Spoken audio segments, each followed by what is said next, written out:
Hello students, today let's we learn velocity time graph for uniform acceleration. The changes in the velocity of a car in specific time intervals are given in the following table. Here we have given table in that the velocity of a car we have given in specific time intervals. So times we have given in seconds. First 0, then 5, 10, 15, 20, 25, 30 and 35. These are seconds. And the velocity, that is meter per second. Like this they have given in velocity of the car related to this time that we have given in second and velocity in meter per second. Related to this table information, we have given here graph. We know that how to draw the graph. On x-axis we have to take time in second, and on y-axis we have to take velocity, that is in meter per second. And if we draw graph related to this information, we get here straight line graph, means the velocity of the car that is in uniform acceleration. So the velocity time graph in the figure 1.8 shows that what this graph shows here.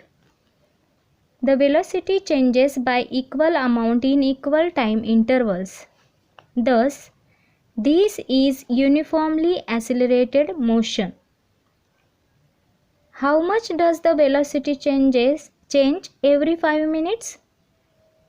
So here they have given the velocity changes equal amount of in equal time intervals. Means we get here straight line graph. From that we can say thus this is a uniformly accelerated motion. But here they ask the question, how much does the velocity change every 5 minutes?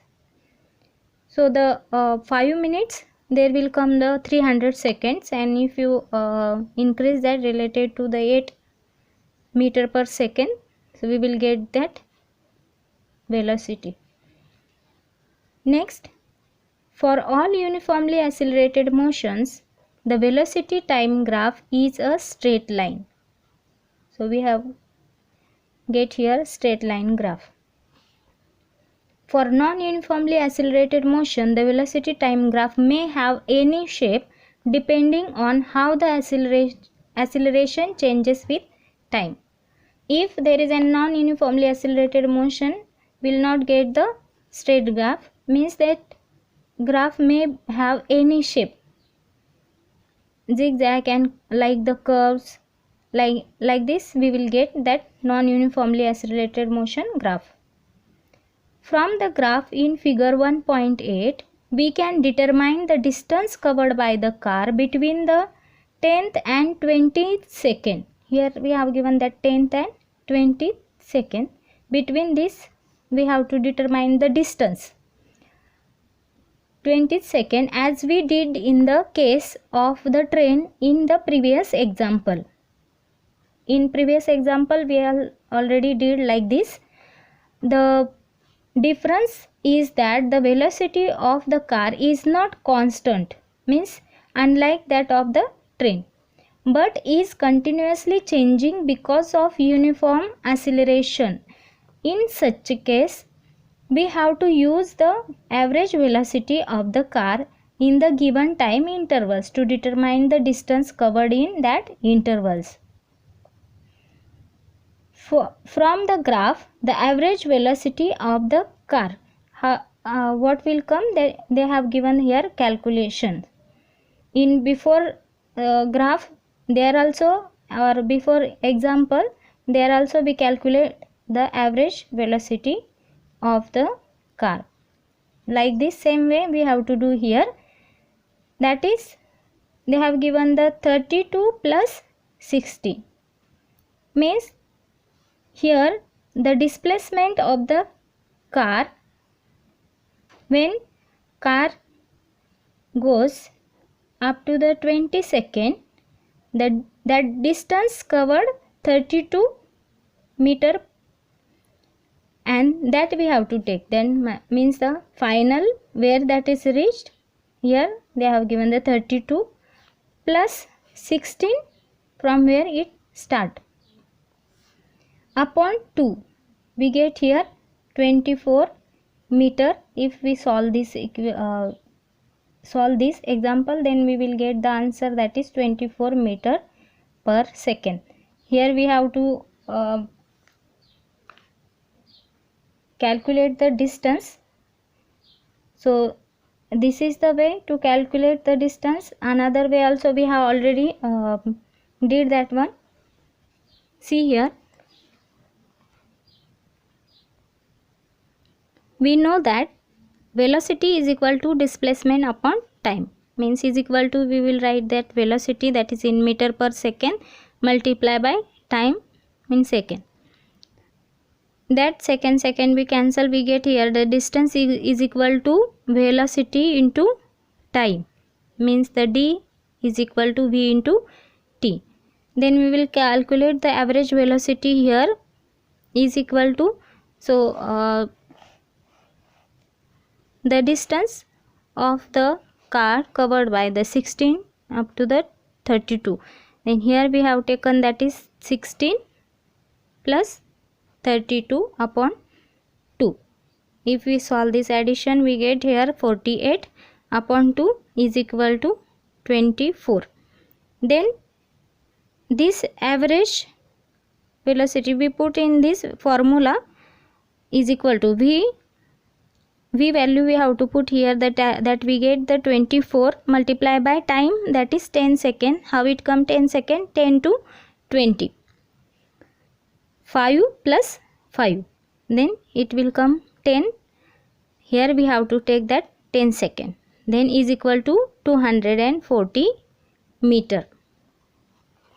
Then next here also we have given, that is the multiplying this by the time intervals, that is 10 seconds, given us the distance covered by the car. Distance covered, that is 24 meter per second into 10 second is equal to 240 meter. Check that similar to the example of the train, the distance covered is given by the area of quadrangle ABCD.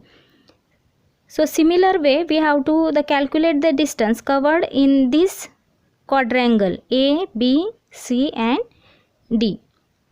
So here we have given the formula, area of quadrangle ABCD is equal to, how we have to calculate that one, the area of AECD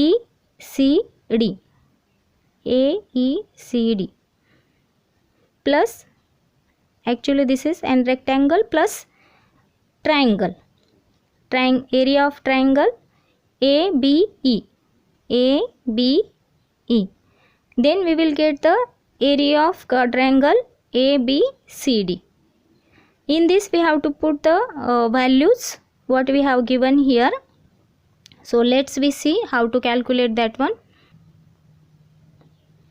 Area of quadrangle ABCD is equal to area of rectangle AECD plus area of triangle ABE. So here we have to put the value, you know the formula of rectangle, that is length into breadth, means length we have to take here and then breadth.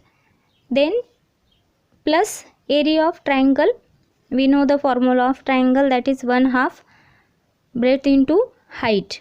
There we have to put the values related to this formula.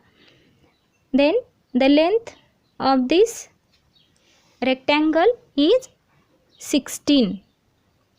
How we take that 16 and how we take here the 10? Let me see from the graph.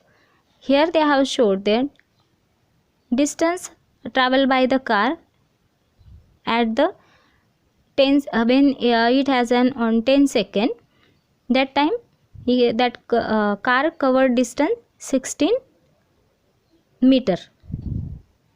That's why the length we have taken here 16. Then the breadth we have to take 10 to 20 we have to calculate that one. Here 5 second, and again this 15 to 20 5 second, it will come 10 second. So here we have to put that value 16 into 10 plus half into again that is the breadth, that 10 second, and height, that is 16. Next, when we solve this one, we will get the 160 plus half we will write as it is, then multiply by 10 multiply by 16. Then we will solve this one. If we divide 16 by 2, we will get here 8.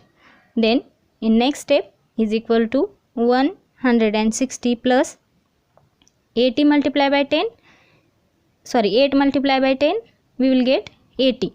Then if we solve this one, is equal to 240 meter. So same answer we get here from this quadrangle, that is 240 meter.